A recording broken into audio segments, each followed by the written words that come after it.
Ang milagro ng 1 minutong ehersisyo para buhayin ang memorya. Maiiwasan ang takot sa demensya. Kung 70 pataas na kayo, gawin nyo na ngayon din. Kayo ba, hindi ba't madalas kayong makalimot nitong mga nakaraang araw? Kung nakakalimutan nyo ang kaarawan ng pamilya o hindi nyo mahanap ang inyong salamin, sigurado akong kakaba-kaba kayo. Marami sa atin ang nag-isip, demensya na ba ako, at napupuyat dahil sa pag-aalala. Pero ngayon, bibigyan ko kayo ng isang napakalinaw na solusyon. Hindi kayo matanda o patay. Nagpapahinga lang ang inyong utak dahil sa sobrang pagod. Magkukwento ako tungkol kay Lolo Tonyo, 74 taong gulang. Isang araw, nagkasundo sila ng kanyang asawa na magkita sa parke. Dahil madalas niya nang dinadaanan ang lugar na iyon, akala niya madali lang niyang mahahanap. Ngunit, bigla na lang nagkaroon ng blanko sa kanyang isip habang nasa hintuan ng bus. Hindi na niya maalala kung saan siya pupunta o kung sino ang kailangan niyang makita. Naupo siya sa gitna ng kalsada, tulala, at sa huli ay umuwi na lang. Gaano kaya kalaki ang pakiramdam ng kawalan na iyon? Umiyak siya ng tahimik dahil nahihiya sa kanyang mga anak, iniisip na, tanga na talaga ako. Pero alam niyo ba kung ano ang sinabi ko sa kanya? Lolo, binabati ko kayo. Handa na kayong magising. At mumiti ako. Marami ang nagkakamali. Akala nila, pag tumatanda, tumitigas ang utak at namamatay ang mga cells. Hindi po totoo iyon. Ayon sa mga pinakabagong pag-aaral, ang utak ng tao ay patuloy na gumagawa ng mga bagong cells kahit lampas 70 taong gulang na. Ang inyong utak ay gustong mabuhay muli ngayon din, hindi lang natin alam kung paano ito buksan, kaya nakasara ang bibig ng utak. Kaya naman, dinala ko ngayon ang 4 na remote control para muling buksan ang utak, ang tenga, leeg, dila, at mga daliri sa paa. Kung hawakan lang natin ng tama ang 4 na lugar na ito, sisindi ang ilaw sa utak. Hindi na kailangan ng mamahaling gamot o mahirap na ehersisyo. 1 minuto lang sa isang araw ay sapat na. Ang utak ay napakatapat. Kapag binigyan natin ito ng maingat na stimulation, tiyak na gagantimpalaan tayo nito ng regalo ng magandang memorya. Si Lolo Tonyo, pagkatapos niyang gawin ang mga ito sa loob ng 3 buwan kasama ako, ngayon ay nakakasama na niya ang kanyang mga apo sa pag-memorize ng English words. Nagulat ang kanyang manugang at sinabing, "Inay, bakit ang talino niyo ngayon? Kaya niyo rin po ito." Ngayon, ipapaliwanag ko ang sikreto ng napakadali at klaro. Panoorin ang video hanggang dulo at mabawi ang nawalang kumpiyansa sa sarili. Kung excited na kayo sa kwento ngayon, pakipindot ang like button. At mag-iwan ng numero 1 sa comment section. Ang numero 1 na iiwan nyo ang magiging unang susi para gisingin ang natutulog na utak. Ang survival guide para protektahan ang utak ng mga 70 pataas. Simulan na natin ngayon, din masarap din gawin ito habang nanonood ng video. O kaya, i-share nyo muna ang video na ito sa inyong mga kaibigan at panoorin ulit at gawin sa ibang pagkakataon. Ang una at pangalawang sikreto sa pagbukas ng utak ay nakatago sa tenga at leeg. Ang unang galaw ay ang paghila ng tenga palabas, isang ehersisyo para sa pagbukas ng pakpak ng tenga. Subukan nyo ngayon din itaas ang 2 kamay at hawakan ang magkabilang tenga.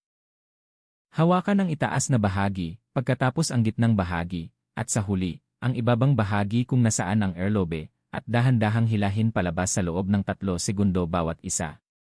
Sapat na ang 1-0 segundo. Huwag hilahin ng masyadong malakas, gawin lang ito na may pakiramdam na kumakalat ang tenga sa kaaya-ayang paraan. Bakit napakahalaga ng paghila ng tenga sa kalusugan ng utak? Mayroon tayong napakahaba at mahalagang highway sa ating katawan na tinatawag na vagus nerve na nagkokonekta sa utak at sa lahat ng organ ng katawan. Ito ay isang napakakapaki-pakinabang na ugat na nagsisimula sa utak at nagkokontrol sa puso at baga. Ngunit ang tanging lugar kung saan lumalabas ang mahiwagang ugat na ito sa labas ng ating katawan ay ang tenga. Kaya, ang pag-stimulate ng tenga ay parang direktang paghawak sa utak. Kapag hinila mo ang tenga, agad na nagiging aktibo ang parasympathetic nervous system na tinatawag na preno ng utak. Kapag na-stress ka, naninigas ang utak. Sa pag-stimulate ng tenga sa puntong ito, makakaramdam ang utak ng kapanatagan na iniisip na pwede na akong magpahinga at bumababa ang level ng cortisol, ang stress hormone. Sa katunayan, ayon sa kilalang resulta ng pag-aaral sa ibang bansa, ang pag-stimulate lang ng tenga ay nakakapagpabalik ng balanse ng autonomic nervous system at nakakapagpababa pa ng level ng pamamaga sa utak. Noong una, nagtaka din si Lolo Tonyo. Doktor, gagaling ba ang memorya ko sa paghawak lang ng tenga? Tanong niya. Ngunit, pagkatapos ng ilang araw na paggawa ng ehersisyong ito, sinabi niyang napakasarap na ng kanyang tulog. Nagsimula siyang matulog ng mahimbing. Mga kaibigan, napakahalaga nito. Nililinis ang utak habang natutulog tayo ng malalim. Ito ang oras para hugasan ang mga lason na naipon sa araw. Sa pagpaparelax ng utak sa pamamagitan ng ehersisyo sa tenga, nagiging posible ang malalim na tulog at sa gayon, lumilinis ang utak. Ngayon, ang pangalawang galaw. Ito ay ang turtleneck rotation exercise na naglilinis ng highway patungo sa utak. Dahan-dahang paikutin ang ulo sa kanan, bumalik sa gitna, at muling dahan-dahang paikutin sa kaliwa at bumalik sa gitna. Sapat na ang 5 segundo. Mayroong napakahalagang babala dito. Huwag na huwag paikutin ng mabilis. At huwag piliting paikutin hanggang dulo. Ang susi ay ang dahan-dahang paggalaw sa loob ng saklaw na walang sakit, parang paggalaw ng pagong. Bakit napakahalaga ng leeg? Sa magkabilang gilid ng ating mga buto sa leeg, dumadaan ang vertebral artery, isang napakahalagang daanan na nagbibigay ng dugo sa utak. Ang dugo na ito ay naghahatid ng oxygen sa likod ng utak, partikular sa cerebellum na nagkokontrol sa balance, at sa brainstem na nagpapanatili ng buhay. Ngunit, sa pagtanda, naninigas ang mga kalamnan sa leeg at pinipiga ang daanan na ito. Dahil dito, nababawasan ang dami ng dugo na dumadaloy sa utak, nagiging malabo ang isip at madalas na nakakalimot. Sa dahan-dahang pagpaikot ng leeg, muling bumubukas ang makitid na daanan na ito. Dumadaloy ang oxygen at nutrisyon sa utak. Madalas na masakit ang leeg ni Lolo Tonyo dahil sa paggamit ng smartphone, ngunit pagkatapos niyang matuto ng ehersisyong ito, sinabi niyang pakiramdam niya ay lumilinaw ang kanyang isip. Inilarawan niya ito na parang nawawala ang ulap. Tama po. Ang pagpapaluwag ng leeg ay parang pagpapasok ng sariwang hangin sa utak. Gayunpaman, ang mga may napakataas na presyon ng dugo o diagnosed na may makitid na ugat sa leeg ay dapat maging mas maingat. Huwag pilitin ang pag-ikot, sapat na ang bahagyang paggalaw. Makinig sa signal ng iyong katawan at simulan ng dahan-dahan. Ang dahilan kung bakit una nating sinusunod ang tenga at leeg ay para buksan ang pasukan patungo sa utak. Kung nakaharang ang pasukan, ano ang silbi ng pagkain ng masarap at pag-aaral? Kailangan muna nating linisin ang daanan bago lumipat sa susunod na hakbang. Hindi ba't nararamdaman nyo na ang paglamig ng inyong ulo? Kung nakakatulong ang video ngayon, ibahagi nyo agad ito sa inyong mga kaibigan na may problema sa memorya. Ang isang share nyo ay maaaring ang pinakamalaking regalo para maiwasan ang demensya. Sabi nila, ang pagbabahagi ng mabuti ay nagdudulot ng biyaya. Ngayon, dahil nabuksan na natin ang pasukan ng utak, sa susunod na bahagi, sasabihin ko ang mas malakas na sikreto sa direktang paglalagay ng pataba sa cells ng utak at pagpapalawak ng mapa ng utak. Ito ay ang ehersisyo sa dila at daliri sa paa. Kapag pinagsama ang dalawang ito, mababawi nyo ang alaala ng kabataan sa loob ng 3 buwan, tulad ni Lolo Tonyo. Pindutin ang subscribe button at notification button para hindi nyo mapalampas ang susunod na kwento. Para sa malusog na utak nyo, samahan nyo ako hanggang dulo. Ngayon, dahil nabuksan na natin ang daanan patungo sa utak, oras na para agresibong lagyan ng maraming masustansyang pataba ang cells ng utak. Kung kanina ay hinawakan natin ang tenga at leeg para buksan ang pasukan ng utak, ang dalawang galaw na gagawin natin ngayon ay napakalakas na paraan para direktang stimulate ang pinakamalalim na bahagi ng utak at magparami ng mga bagong cells. Sa pagkakataong ito, kumuha ulit ng papel at panulat o tandaan nyo itong mabuti sa inyong isip. Ang pangatlong galaw ay ang dila push and rotate exercise. Subukan nyo ngayon din sa loob ng inyong bibig. Una, idikit ang dulo ng dila sa itaas na bahagi ng bibig at itulak ng malakas sa loob ng humigit kumulang 3 segundo. Pagkatapos, paikutin ang dila sa loob ng bibig, gumuhit ng malaking bilog, 1 beses sa clockwise at 1 beses sa counterclockwise. Sapat na ang 15 segundo. Kung gagawin nyo ito habang nakaharap sa salamin, mas maganda dahil makikita nyo kung gaano kalaki ang pag-ikot ng dila nyo. Mga kaibigan, alam nyo ba kung bakit ang dila ay isang susi sa kalusugan ng utak? Ang dila ay hindi lang bahagi na nakakaamoy ng lasa. Ito ay isang napakatalino at komplikadong kumpol ng 8 kalamnan na gumagalaw ng napakabilis at maselan sa ating katawan. Kapag ginagalaw natin ang dila, na-stimulate ang isang espesyal na ugat na nagmumula sa brainstem, ang gitnang bahagi ng utak. Kapag naipasa ang signal na ito sa utak, lumalabas ang isang sangkap na parang pataba na nagpapabilis ng paglaki ng cells ng utak. Ang pangalan ng pataba na ito ay brain-derived neurotrophic factor. Medyo mahirap ang pangalan, di ba? Isipin nyo na lang na ito ay parang tonic na nagpapalaki ng cells ng utak. Kapag dumami ang tonic na ito, tumitibay ang koneksyon sa pagitan ng cells ng utak at malaking tulong ito sa paggawa ng mga bagong cells. Sa katunayan, kapag kinukunan ng litrato ang utak ng mga taong regular na gumagawa ng ehersisyo sa dila, makikita na aktibo ang hippocampus, ang bahagi na responsable sa memorya. Noong una, medyo nahihiya si Lolo Tonyo na paikutin ang kanyang dila. Ngunit, patuloy niyang ginawa ang ehersisyong ito, at isang araw, hinawakan niya ang aking kamay at sinabi, "Doktor, dati ay mahina ang boses ko at nahihiya ako sa harap ng aking mga anak. Ngunit ngayon ay malinaw na ang aking pagbigkas at masaya na akong makipag-usap."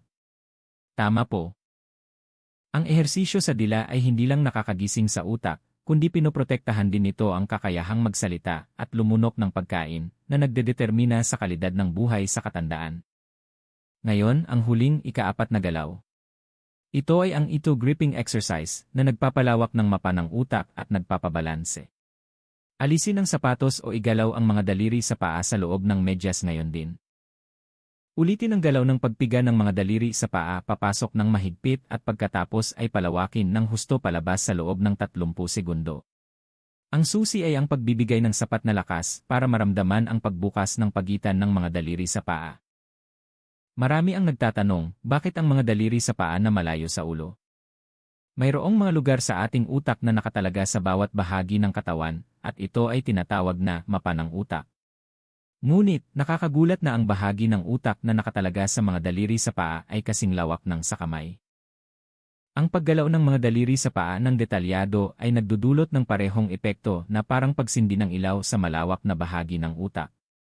Lalo na, ang mga daliri sa paa ay malapit na konektado sa cerebellum na responsable sa balance ng ating katawan. Sa pagtanda, hindi ba't nag-aalala kayo na baka madalas kayong matumba o mawala ng balanse? Ito ay dahil sa panghihina ng kalamnan ng daliri sa paa at pagbaba ng signal na ipinapadala sa utak. Ang simpleng galaw ng pagpiga at pagpalawak ng mga daliri sa paa ay nag-stimulate sa cerebellum at nagpoprotekta sa inyo mula sa panganib ng pagkahulog. Napatunayan na nasa loob lang ng 6 na linggo ng paggawa ng ehersisyong ito, napakalaki ng pagbabago sa balance. Sinabi ni Lolo Tonyo na sinasadya niyang igalaw ang kanyang mga daliri sa paa tuwing naglalakad siya. Dati, natatakot siya kahit bahagyang magaspang ang daan, ngunit ngayon, ipinagmalaki niya na nakakapaglakad na siya ng matatag dahil nakakakuha na ng lakas ang kanyang mga talampakan na humawak sa lupa.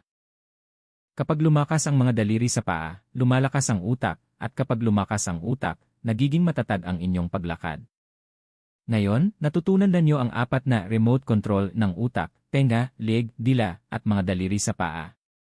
Ano kaya ang mangyayari kung pagsasamahin natin ang mga galaw na ito ng sunod-sunod? Mangyayari ang pagiging aktibo ng buong utak, kung saan sabay-sabay nasisindihan ang ilaw mula sa pasukan ng utak, sa gitnang bahagi, at sa pinakamalawak na bahagi ng motor cortex. Ito ay hindi lang pagpapagaling ng memorya, kundi isang pinagsamang reseta para gawing malusog ang inyong emosyon, tulog, at galaw ng katawan. Ngayon, tapos na ang lahat ng paghahanda para buksan ang utak. Kung talagang nakatulong ang video ngayon, pakipindot ang subscribe button at notification button. Ang isang click nyo ay malaking tulong para makagawa ako ng mas kapaki-pakinabang at masustansyang impormasyon sa kalusugan. Ibahagi din po ang magandang paraan na ito sa inyong mga mahal sa buhay para makamit nating lahat ang isang masiglang katandaan na walang takot sa demensya. Ngayon, dahil natutunan na nyo ang 4 na galaw, sigurado akong curious kayo kung kailan at paano ito gagawin para maging pinaka-epektibo. Ipapaliwanag ko ngayon ang aktwal na schedule ni Lolo Tonyo na sinunod niya at nabawi ang alaala ng kabataan sa loob ng 3 buwan. Tandaan nyo itong schedule para gumaling ang memorya.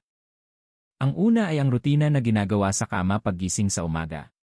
Pagkagising, huwag agad bumangon, sa ilalim ng kumot, gawin muna ang ito gripping exercise sa loob ng 30 segundo.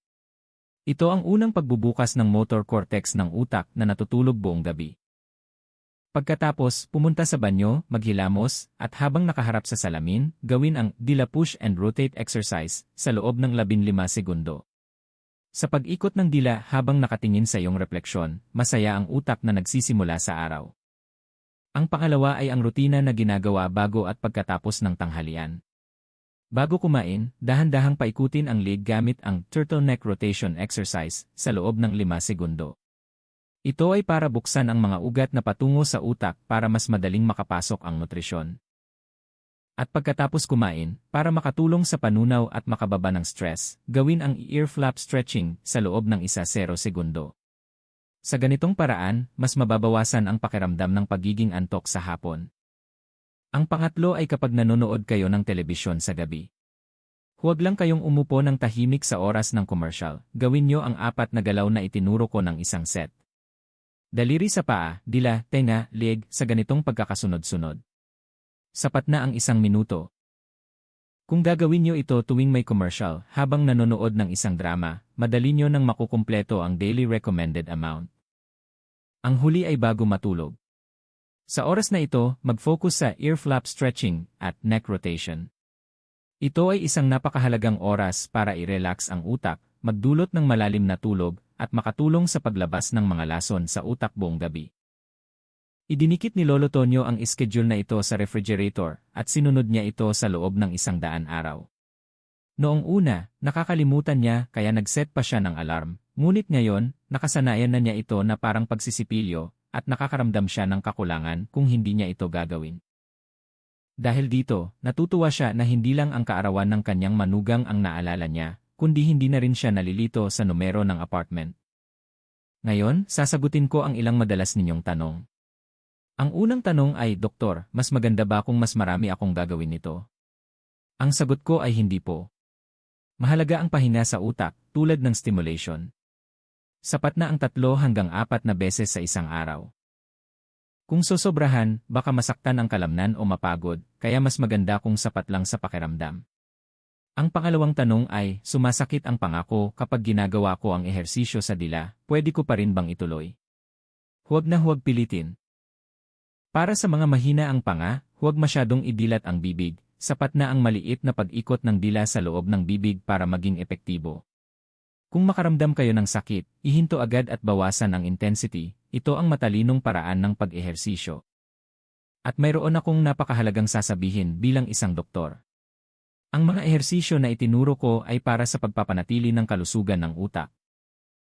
Ngunit, kung makaranas kayo ng 3 sintomas na sasabihin ko ngayon, ito ay isang delikadong senyales na hindi na malulutas ng ehersisyo at kailangan nyo nang pumunta agad sa ospital. Una, kung magbago ang inyong paglakad.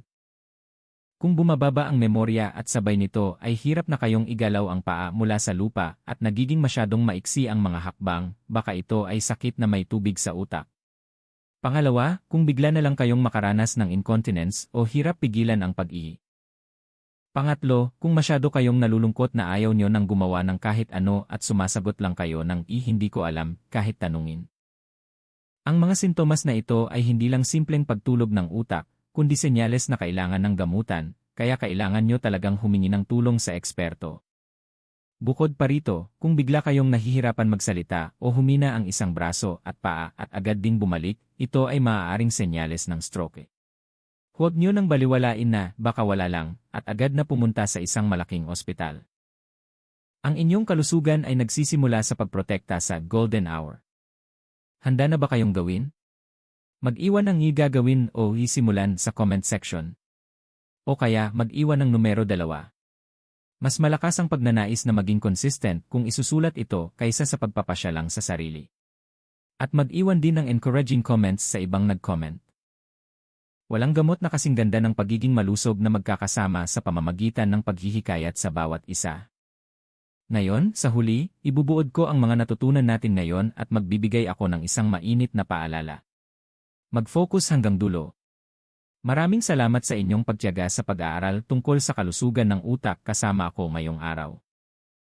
Sana ay tandaan nyo na ang mismong pag-iisip na matuto at gawin ang isang bagay kahit lampas 70 o 80 taong gulang na ay nagpabata na sa inyong utak. Ngayon, bago natin makalimutan ang mahalagang natutunan ngayon, itatak natin sa ating puso ang tatlong bagay. Una, kahit lampas 70 o 80 taong gulang na, may kakayahan pa rin ang ating utak na gumawa ng mga bagong nerve cells kung bibigyan ng stimulation. Huwag sumuko dahil lang sa edad.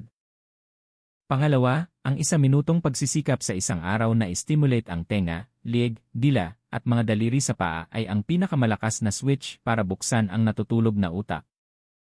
Pangatlo, mas mahalaga ang pagiging consistent sa paggawa ng paunti-unti tuwing umaga, tanghali, at gabi kaysa sa paggawa ng marami ng sabay-sabay.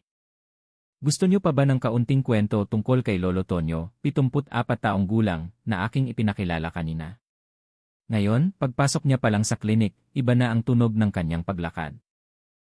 Dati, nakayuko siya at walang sigla, ngunit ngayon, nakabuka ang kanyang balikat at siya ang unang bumabati sa akin na may masiglang ngiti. May ipinagmalaki siya kamakailan. Ngayon, tinatawag na siyang brain health expert sa community center at itinuturo niya ang 4 na galaw na ito sa kanyang mga kaibigan. Tuwing tinatanong siya ng kanyang mga kaibigan kung anong gamot ang iniinom niya ngayon, sumasagot siya na, araw-araw kong ginigising ang aking utak gamit ang remote control sa loob ng aking katawan, at tumatawa siya ng malakas. Ang isang tao na umiiyak dahil nakalimutan niya ang pangalan ng kanyang manugang ay ngayon ay nagbabahagi ng kalusugan at pag-asa sa mga tao sa paligid niya. Kaya niyo rin po ito. Sa sandaling isipin nating natural lang na bumaba ang memorya pag tumatanda, doon talaga nagsisimula ang pagtanda ng ating utak. Ngunit, maniwala kayo na mayroon pa ring malusog na lupa sa inyong utak kung saan maaaring tumubo ang mga bagong usbong at simulan ang mga galaw na natutunan natin ngayon isa-isa. Ang utak ay hindi kailanman magtataksil sa pagsisikap na ibinigay nyo. Ngayon, ang 4 na galaw na natutunan natin, isipin natin sa ating isip habang nakapikit. Una, hilahin ng masarap ang tenga para mawala ang tensyon sa utak. Pagkatapos, dahan-dahang paikutin ang liig tulad ng pagong para buksan ng maluwag ang highway ng ugat na patungo sa utak. Pangatlo, itulak at paikutin ang dila ng malakas para lagyan ng maraming masustansyang pataba ang cells ng utak. Panghuli, pigain at palawakin ang mga daliri sa paa para palawakin ang mapa ng utak at patatagin ang sentro ng ating katawan. Hindi ba't napakadali at simple? Ang maliliit na milagro ng 1 minuto ay magsasama-sama at lubos na magbabago sa inyong buhay sa loob ng 0 taon at 20 taon. Bilang isang doktor, marami na akong nareseta na gamot, ngunit palagi kong napagtatanto na walang gamot na kasing lakas ng inyong pagnanais na gawin. Ang maliit na gawaing paggalaw ng mga daliri sa paa tuwing umaga na may pagmamahal at pagpapahalaga sa sarili ang magiging pinakamalaking kalasag na magpoprotekta sa inyong buhay. Maraming salamat sa inyong pagsama sa akin hanggang sa dulo ng panayam na ito. Naway araw-araw na lumakas ang inyong memorya at laging payapa ang inyong puso. Susuportahan ko kayo hanggang dulo. Sana ang impormasyon na ibinahagi ko ngayon ay naging isang maliit na sulo ng pag-asa sa inyong buhay. Kung nakatulong ito, paki-share din ang video na ito sa inyong mga mahal sa buhay. Para sa inyong malusog na katandaan, babalik ako sa susunod na may mas madali at mas malinaw na kwento tungkol sa kalusugan. Huwag kalimutang igalaw ang mga daliri sa paa pagkagising tuwing umaga. Tunay ko kayong minamahal at ginagalang. Maraming salamat ulit sa inyong pagsisikap ngayong araw.